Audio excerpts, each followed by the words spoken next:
Oh, hi, everyone. Welcome to the Hockey Wives post-show Google Hangout. I'm Jamie Ordolis. We have three of the Hockey Wives in the Hangout today. Hi, ladies. Nicole Brown, Wendy Tippett, Emilie Blum. Nice to have you here. Nice to be here. Okay, we have Monika Platek joining us again. She was in our first Hangout. She's a sports journalist. We're going to talk hockey and playoffs. Russell Savio's with us from the W Network. He's been looking at all of your tweets all day long, all week long, 24/7 actually. And then we have Amy and Jessica with us. Hi, Amy and Jessica. Hello. Hi. They're huge fans of the show, and so we thought as we head up, sadly, to the season finale next week, that we should talk a little bit about our favorite moments from the whole season. So let's do that. First, Russell. Yeah. What have people been saying online tonight? People are sharing their love nonstop. I can't keep up. People are crazy and great in a great way. People are saying, like Lauren, watching Hockey Wives, impressed with Cadet. She seems like such an amazing woman. They're saying there's too many moments to count, so many great moments throughout the season. Shelby is saying that it's her new guilty pleasure. So we're converting people. It's been great. It's been a great season of Hockey Wives so far. Ladies, Emily, Nicole, Wendy, what did you love about the show tonight?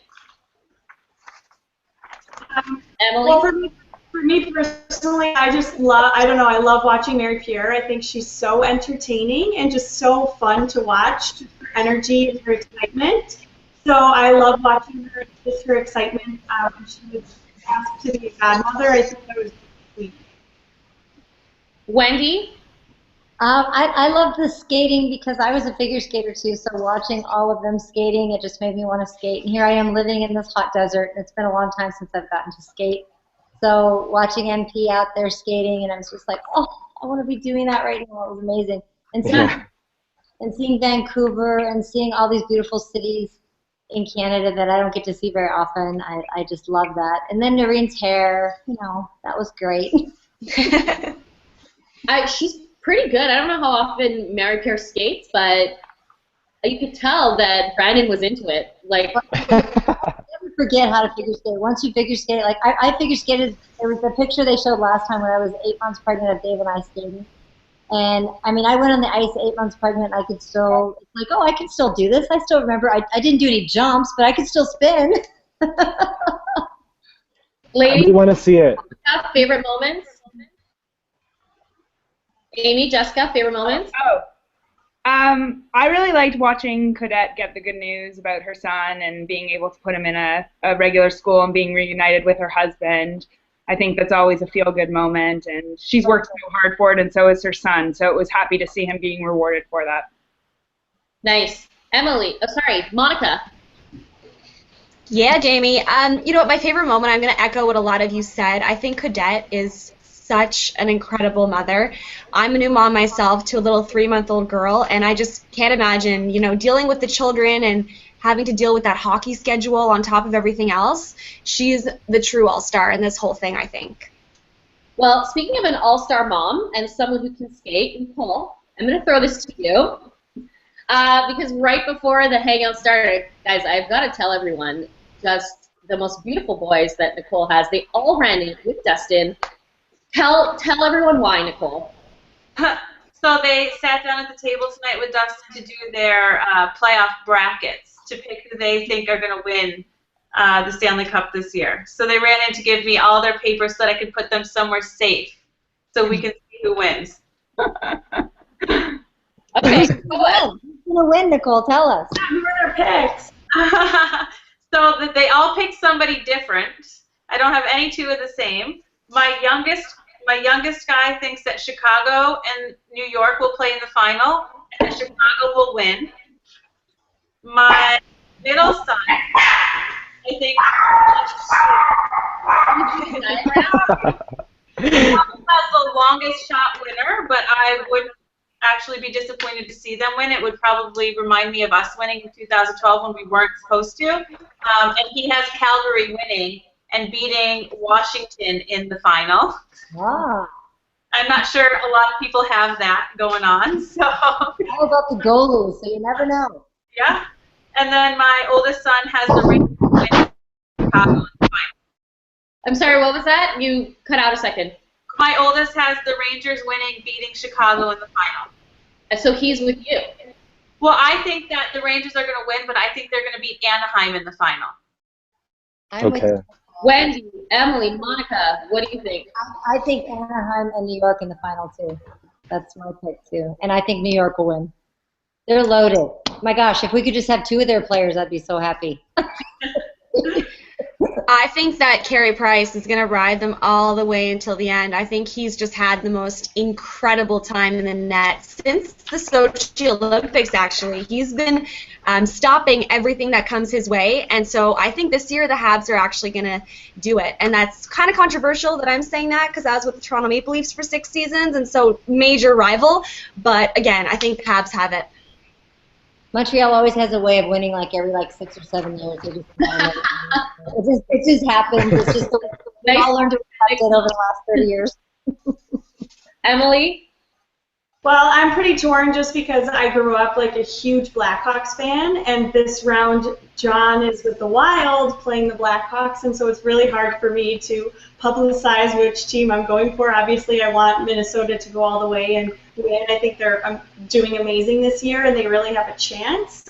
But if the Blackhawks win, I don't think I would be terribly disappointed, as hard as that is to say. I just grew up a huge Blackhawks fan, so my allegiance will always be to them no matter where John plays, as terrible as that sounds. I will tell Joel Quenneville that you're a fan. Yes, for sure. Actually, my dad came to a Blackhawks Predators game when John was playing for the Predators, and after the game, he found Coach Q and was waving to him and said hi. Dad, you're wearing a Predator shirt. You can't go say hi to Coach Q. That's super weird. So funny because we played with both coaches. We played with Minnesota coach Mike Yeo and Joel Quenneville. So I know we know someone at both. It's almost every team actually. The coach in New York too. So it's hard. I want everyone to win. Yeah. So I want everyone to get their questions ready to go. Russell, you from social media. But Nicole, can you see at least one of those diagrams? I'll give you my oldest son's. Woo! Oh my God. Very professional. It is very professional. All right, Russell. So awesome. Got any questions for social media? Yeah, people are blowing up right now about the Brandon and Mary Pierre box, the watch. So we want to weigh in on your guys' thoughts on the box and their potential connection and marriage. People on social media are going crazy. They said, if there isn't a ring inside of that box, I'll start crying, is what Megan is saying. People are really obsessed and really loving that relationship. So what do you guys think? Is an engagement on the horizon for Brandon and Mary Pierre? Dun dun dun dun. Yeah, exactly. Something fun to talk about, and I think when you're in love, you can't help but talk about it. I don't know. I dated for a year, 18 to 19, and got engaged when I was 19. I was married when I was 20. So that seems like a really long time ago, and I never had to wait for the ring because it came, and I was like, are you serious? I'm 19 years old. Should we really be getting married at this young age? But I guess 31 years later it worked out, so. How did he propose, Wendy? Huh? How did he propose?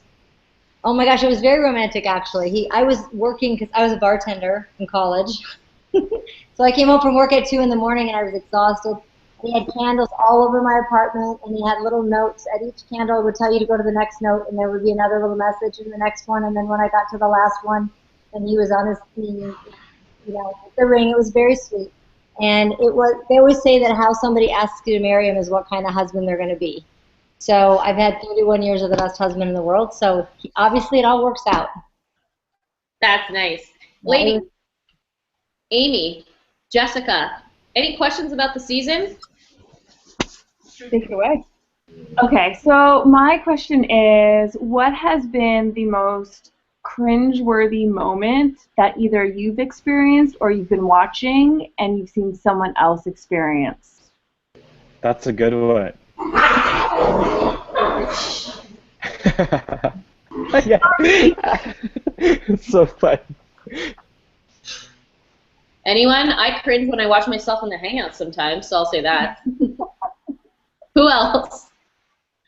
Cringe-worthy moments. Maybe when George and Tiffany were moving, they were trying to maneuver that car, the trailer.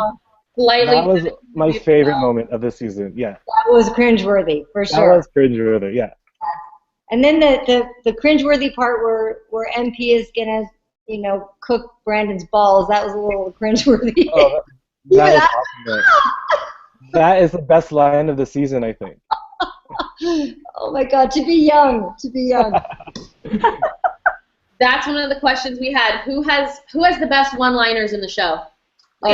Tiffany, for sure. Yeah, Tiffany, for sure. For sure. Wait, I heard mostly Tiffany's, but Russell says Noreen. I see Noreen, man. Tonight she said, I'm not sure if you can swear in the Hangout, but tonight she said, all my friends are beep, and this starts with a B. So that's just evidence, right? Noreen says it all. She's but did amazing. you hear Tiffany's line tonight? What did she say? Did you hear Tiffany's line tonight? No, what did she say? Which one? There's so many to choose from. I'm not going to repeat it, but... Oh, okay, yeah. About the hat trick. It was in reference to the hat trick. Okay. I feel like Tiffany doesn't even have to talk to have a one-liner. It's just like, it's all in her stank face. Also, she's brilliant. Like, she is so smart. And people who have intelligence like that can speak like that and have one-liners like that, it just means that they're brilliant. And she is really a brilliant girl, like she is. And there's nobody more fun for me to hang out with than people that can quip like that and are so smart. I just love it. Yeah. And she holds nothing back, too. She's just so candid. And I think that's actually been one of the best parts of watching this show is how candid all of the wives have been. You know what I mean? Like, it doesn't seem like they're hiding back or holding anything in. They're just kind of being themselves, which is wicked because it's hard to do when the camera's on you. Exactly. Yeah, you all have been very candid. And Nicole, you and Dustin have some pretty good one-liners as well between the two of them. Yes, yeah. That's pretty much the story of our marriage. That's how we are all the time. Well, someone always has a smart remark. Tell us, ladies, are the theme of hockey players being hard to talk to keeps coming up. Are athletes hard to talk to? Are they just stoics? Are they hard nuts to crack? What's the deal? My husband doesn't speak. I think when we were married about 2 years, I finally sat on top of him and said, until you learn to speak words, I cannot get off. I'm going to stay here. I'm going to stay until you learn to let the words out of your brain, out of your mouth. It took forever. But now he's a great communicator. But it took about probably 25 years of, training, polishing, shining. 25 years? Oh. Yeah, I know. It's look forward to. And he goes really fast, and now he's like, we should talk, and I'm like, what? Because now I'm more like him. I'm getting stoic, and he's getting more like communicative. Emilie, what do you have to say? My husband's really quiet and like shy, I guess. So sometimes it is hard to know when he's thinking or feeling. But I feel like sometimes I'm really reserved with my emotions, and then like I just let it all out at once, and like I overwhelm him. So I think we're learning in our first year of marriage, like kind of balance the communication and get better at letting each other know how we feel about things. But it takes men a while. He just needs to know that. It just takes men a while. Women are so more emotional, and men are looking at you like, why are you emotional about that? Like, Dave's like, they're not emotional about almost anything. And we're emotional about almost everything. Like, I wanted that last cupcake. That's me, man. I find that guys like Dustin, like Brandon, having been in the Hangout with us, like it has dispelled a lot of myths about hockey players and hockey wives. They are so talkative, so communicative, so fun. Not the stoic, like always serious athletes you'd expect, which is great. So what are some of the myths about hockey wives that the show has dispelled that you're happy about? Well, I personally like that they're showing like everyone's ambitions and their careers, and basically that we're not just sitting around spending money, and that we all have our own lives and we actually want to pursue our own dreams, even if it doesn't always work out with schedules and things like that, there are the girls, and there's a lot of them that want to pursue something and that they're working towards that, and we're not just sitting around, being trophy wives or anything like that. I think the myth for me that was dispelled was the camaraderie amongst the wives, and we have someone on social who seconds that thought. Her name is Sarah Lynn Tom. She says, a big thank you for making a show, proving that women can actually get along and support one another. So that's a true testament, I think, and something that's been dispelled throughout these 7 episodes so far. What do you guys think on that? I didn't even know that was a myth that hockey wives didn't get along, because hockey wives have always gotten along. I don't know, like, to me, they've been my best friends. They've been my confidants. There's so few that are the stereotype that people think. There's so few. Really, 90% of us are just moms and working and normal people whose husbands happen to play hockey. And there's probably a few percentage of them who are princesses, who are living the life or whatever. But the rest of us just kind of look at them and go, oh, cool, and do our own thing. We're not. Everyone's their own person.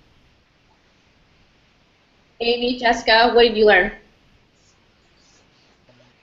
I think the camaraderie is a big thing.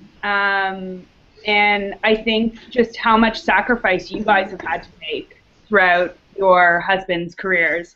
It's not easy to have to move around, and some have had to move around more than others, but I think the audience feels a certain level of respect for you guys that we probably wouldn't have had we not seen the series, because you guys have had to sacrifice a lot in order to see your husbands successful in this really strange world that they participate in.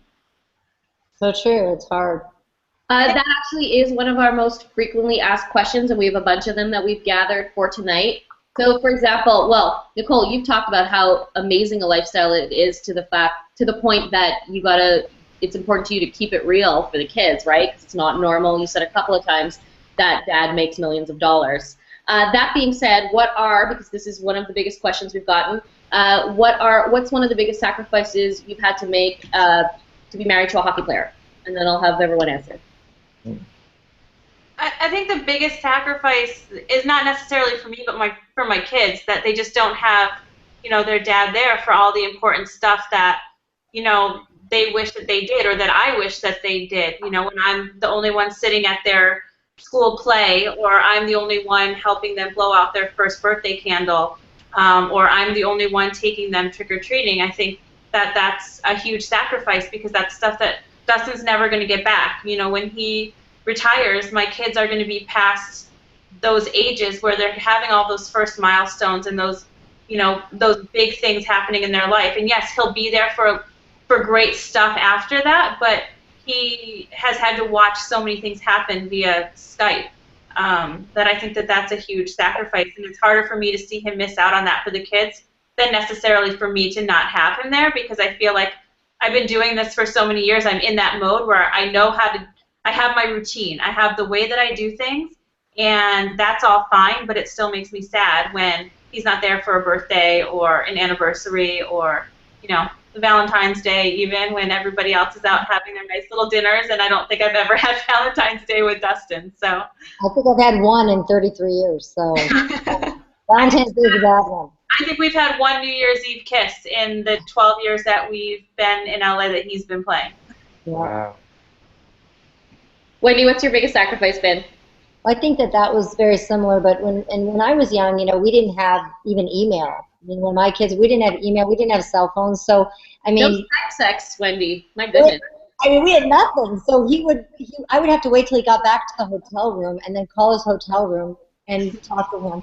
So he never got to to see the kids, the same thing. We've moved 18 times, and I do real estate, so I start my business over every time with knowing nobody in a new city, and that takes time. You have to get your license all over again, and it's a lot, but yet I wouldn't trade 1 second of it, either. So because I kind of love moving to a new city. I kind of love the adventure of it, and that started because my kids were little, and I would say to them, guess what, we get to move to wherever, because I wanted them to be excited about moving, and then I just kind of became excited with them, and so it's really been an adventure. I don't have too many complaints.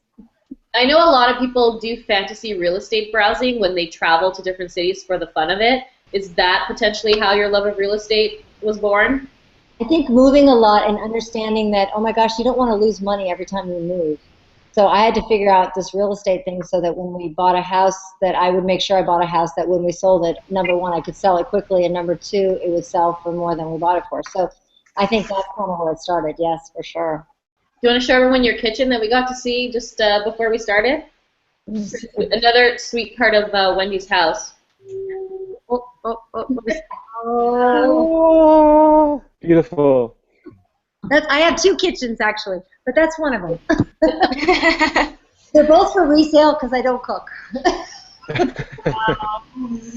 Emilie, one of the sacrifices that we've been talking about, that you've been talking about on the show, is a potential move that you're not too keen on. Do you want to share anything about that? I just feel like I gave up my military career to make it work with John and to make our marriage work, and I feel like I'm making people mad on the fans of the show by me saying that I don't want to go to Europe. I've already gotten my first few mean tweets, people saying they lost respect for me because I said I don't want to go to Europe, but I just feel like it's so hard for me. I gave up my dream of being in the military, and then if John gives up on his dream of being in the NHL to go to Europe, then we're both giving up, and I know that he has the potential, and I just want to make sure that if he does feel like he has to go to Europe, that that's the right thing for him, and he really thinks about it. But I don't know if I can with him because I really want my own career. I'm 25 years old. I don't want to do nothing all day, and I think it'd be really hard for me to start a career in Europe. So, and we want to start having kids, so I just feel like I'm really overwhelmed with what could happen this summer, and we won't know until July, but so stay tuned on that. Yeah, for sure. Time to have kids, Emilie. Perfect time to have kids. Why? When you're going to Europe, and if you go to Europe, it's perfect time to have kids because if you can't work, travel and you don't have to take them out of school. It's the best thing ever. It is, and I would love to go to Europe. I think that'd be awesome. We went to Switzerland for the lockout, and it was amazing. Yeah. But what if the baby is sick and I can't understand anything, the hospital So quickly. Everyone speaks English. So true.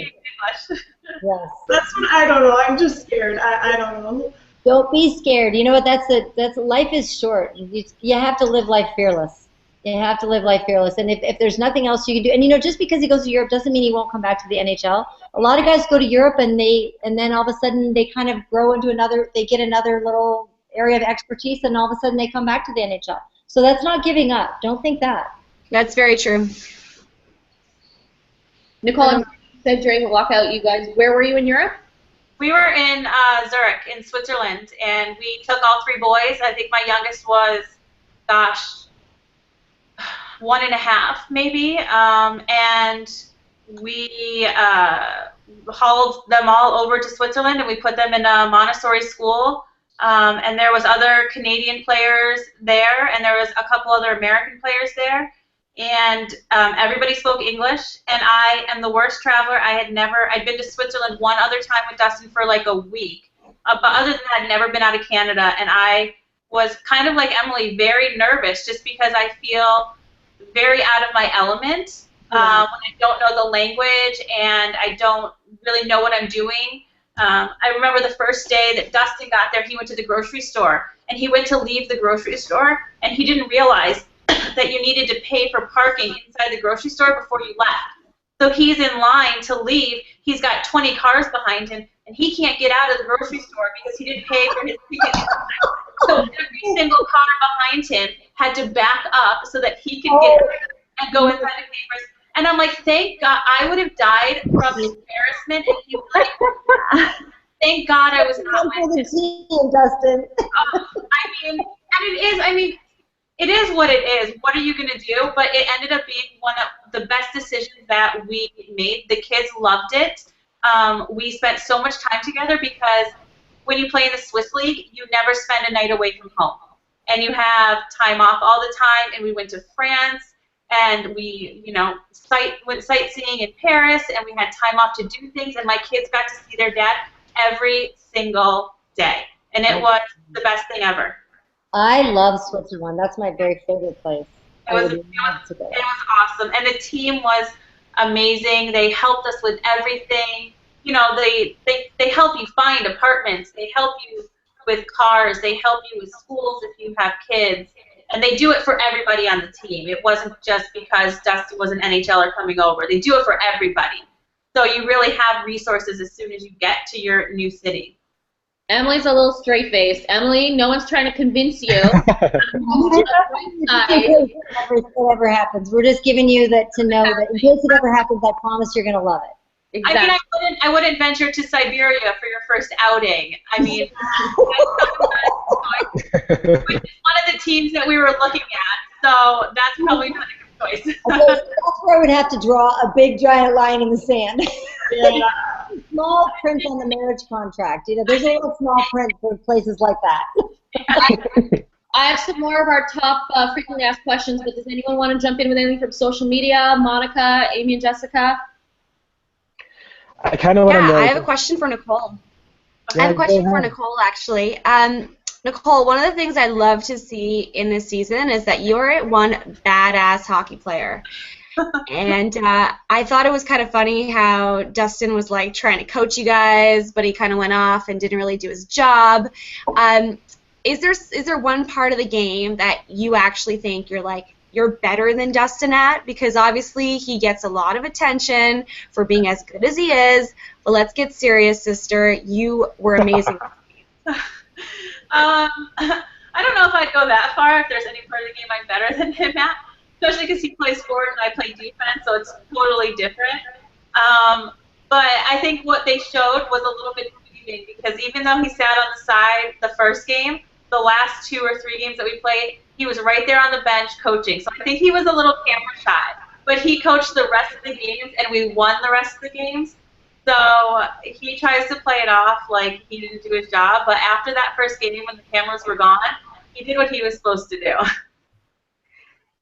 I love how he was your biggest critic, but you were just like, I'm not listening. Well, I feel like when I criticize him, I'm zoned in. Nice about it, and when he criticizes me, he just yells at me. Always, or was that a cameras on thing? No, that's pretty much done. Sometimes he's a little bit nicer about it, but usually, honestly, when I get off the ice, he tells me that I played really good, and lots of times I think I played horrible, and he tells me that he doesn't think I played horrible, so he's usually not super mean. That was, in his defense, that was an awful play by me, so I can't really defend. Russell, you had a question. Yeah, we are so close to the finale of Hockey Live, so I kind of want to know, what is it like to have cameras follow you every step of the way, and what is it that you learned throughout this whole experience, and was it worth it?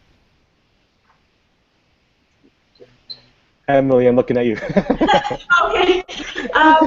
It was really hard at first, it was just kind of uncomfortable and weird, but as the time progressed, I kind of missed the cameras, and there were times when I was like, darn it, I wish the cameras were around to capture different things that were happening in my life, and I still feel like that, when I was coming to California at the end of the season, well, the season's still going, but when I was coming here 2 days ago, I was like, darn it, I wish there were some cameras here to show what it's like. But yeah, it was a great experience, and I made a lot of good friends from being on the show, and I really think it was cool to be able to share my story, my little piece of my life with everybody. And isn't it fun to see the support on social media too? It feels like a little community that we forged, and it's really fun. Every Wednesday, people are going crazy on social life. So, how about you, Nicole? Do you find that as a plus for you? Well, I haven't really seen. I don't do Twitter or anything, so I haven't really seen a lot of the social media stuff on Twitter. But kind of like Emilie said, there's lots of times when hilarious things happen with the kids, and I just think oh, I wish I had that on camera right now because that would be great. To be able to look back and see that really funny stuff that they do that you wish you captured and you missed. But it's also made me realize that people who have cameras around them all the time, I don't know how they do it. I think they're crazy. I think it's not. It's like it's hard work. Like you know, you think that they're just there, but it's not that, and you're thinking about it, and then you forget about it, and you say something you shouldn't say. So it goes both ways. No, you guys are great. Okay, guys, before we wrap it up, we're gonna do a fill in the blank. Wendy, we're gonna start with you. First, every great hockey player needs what? A great wife, of course. What does every hockey wife need? What does every hockey wife need? A great husband. It's all you really need. It's all about people. It's all about relationships. You figure out really early in this world that the money and all that stuff really means nothing. It's all about relationships. It's about friendships. It's about the love of your spouse, your kids, your family. The rest of it is really nothing in the end. It doesn't matter. Nicely said. Amy, Jessica, before we wrap it up, you guys love the show. Anything else you want to say to Emilie, to Nicole, to Wendy while we have them? Well, I want to say two things. One, I really hope there's a season 2. And as well, I really want Tiffany and George to also get a spin-off. Yes. And it can be coupled together back to back, you know, a 2-hour block on Wednesday nights. Yep. And I want it to be called Tiffany and the Stash. Doesn't work. All your secrets. You could start the show yourself, you know?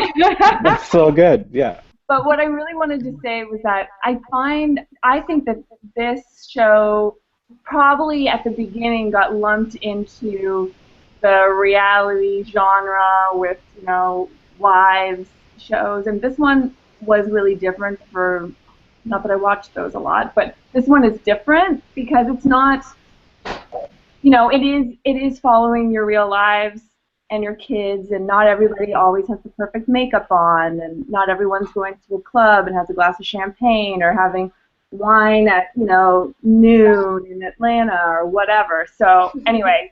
Wine at noon sounds good. You guys were really brave to do it, and congrats. It was great. Yeah, all those things sound great that you mentioned, but yes, you guys are amazing, and you're that and so much more. And we love hanging out with you here every week and seeing you on the show. So thank you all again. Emilie, Nicole, Wendy, thank you. Monika, Russell, Amy, Jessica, thank you. And guys, season finale next week. Are we ready? Yeah. I can't believe it. Went so fast. I know. We'll keep chatting using hashtag HockeyWives. Until then, and we'll see you then. Bye, everybody. Nice to see you. Bye, guys. There.